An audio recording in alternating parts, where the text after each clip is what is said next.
Welcome everyone, this is Louis, and right now you're watching Timeless Side Trails, and we are here at the Southern Pacific Lang train station.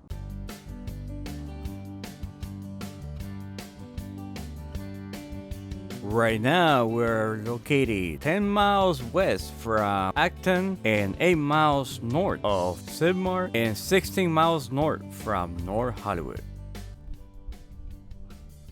As you can see, we're having an enjoyable day here today in the National Forest, and I was just going around, just reflecting about stuff.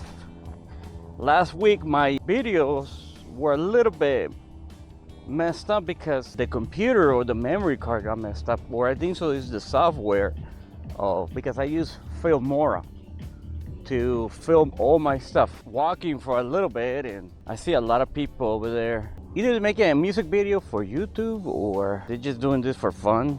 I don't really know, but we are in the middle of nowhere, as you guys can see, like middle of the mountain.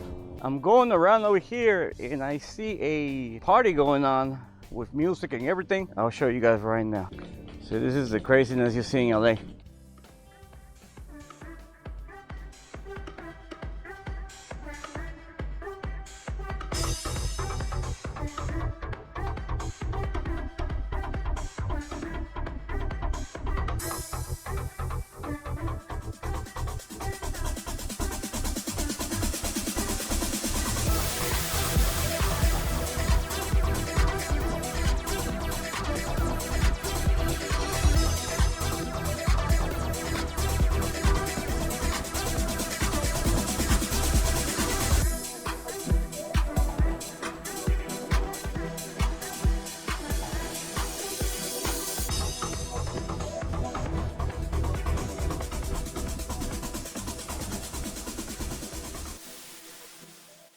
I talked to the guy. He just told me he's just doing mostly Instagram, like for promoting his DJ gig. I didn't ask no more because they were talking to the girls and stuff, I just think it was pretty funny that here in the National Forest, there are people with music. To me, the LA is a very crazy community.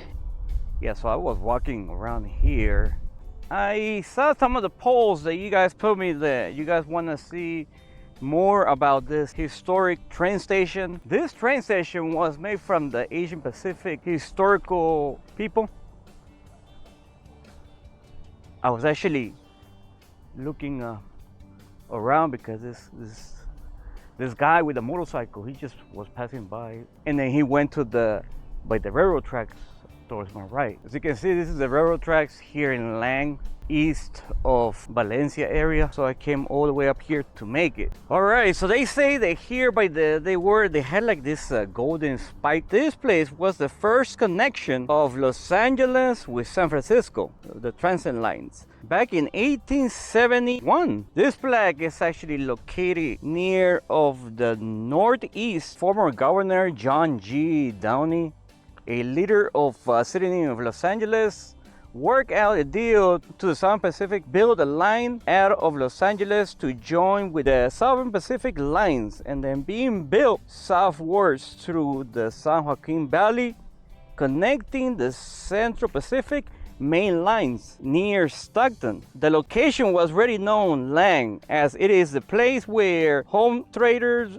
John Lang was built a hotel. In 1871, patrons joined the hot surface springs. So this is the marker right here, and it says, as it reads, on September 5th, 1876, Charles Crocker, Southern Pacific Railroad, drove a gold spike here to complete his company San Joaquin Valley line, first rail connection of Los Angeles with San Francisco and Transcontinental lines. Registered historical landmark 590. Let's go ahead and see with the spike before the snakes come out and bite us. All right, I guess I don't see no spike anywhere. Yep, probably it's in there somewhere. This was moved like in the 60s, and that way the station was moved towards that way. The historical station is not here anymore.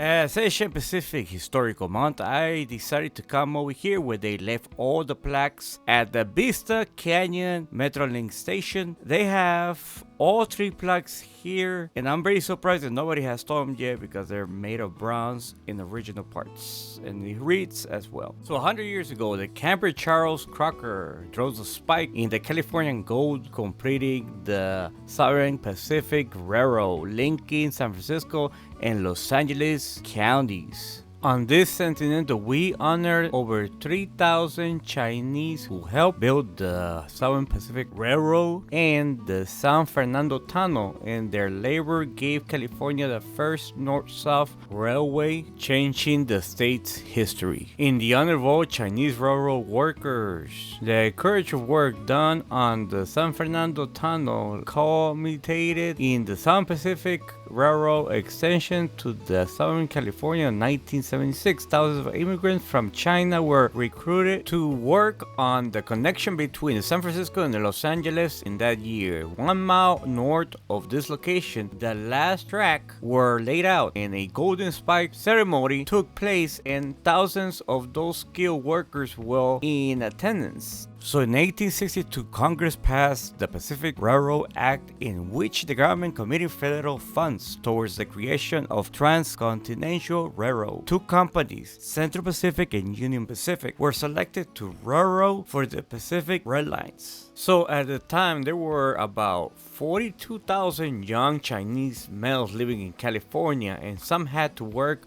on a construction or in smaller railroads in the state. Chinese actually faced a lot of anti-discrimination. They were excluded from many jobs. Many of the ancient sneaking work did not want to hire a Chinese crew. Crocker urged he hire a group of 50 Chinese workers in 1865. Found them very quick, dedicated and reliable workers able to successfully complete all various tasks of constructions. Soon of the Central Pacific was sneaking Chinese workers throughout California. 1867, the workers represent between 80 to 90% of the Central Pacific Railroad workforce. The conditions, actually, they used to pay them around 26 to 35 bucks a month. It wasn't that much during those standards. They had to buy their own food. Irish boarders received more than the Chinese people, of course, because the complexity of their color scheme consists of working 12 hours a day. The workers in the railroad lived separate. They had a really rough life during that time, but without our Asian Pacific people, we couldn't have this last stroke of luck of getting the railroad across California. So no one knows how many Chinese workers died building the Central Pacific Railroad. Most accounts suggest that there were more than 1,000 Chinese deaths, an estimated range of up to 2,000. However, the numbers they're really greatly exaggerated. Mostly only few hundreds of Chinese workers died during the construction of this railroad. So I don't think so the real hero was Mr. Crocker here. I believe that a lot of the hero of the people, we have to promote our Asian people who did the railroads, who gave their lives to have this place that we call the Lang Southern Pacific Station. I noticed that golden spike wasn't at this place, so that's because it's in the Museum of Stanford University and has been there since the 1970s. So as you can see, the place is really insulated, that I have never seen any place that not even one person is walking through the train station. This is actually one of my first time going inside a train station, by the way. I've been wanting the one in downtown LA, and there's a whole bunch of people there. Here, I was a little bit scared because I went there during the midday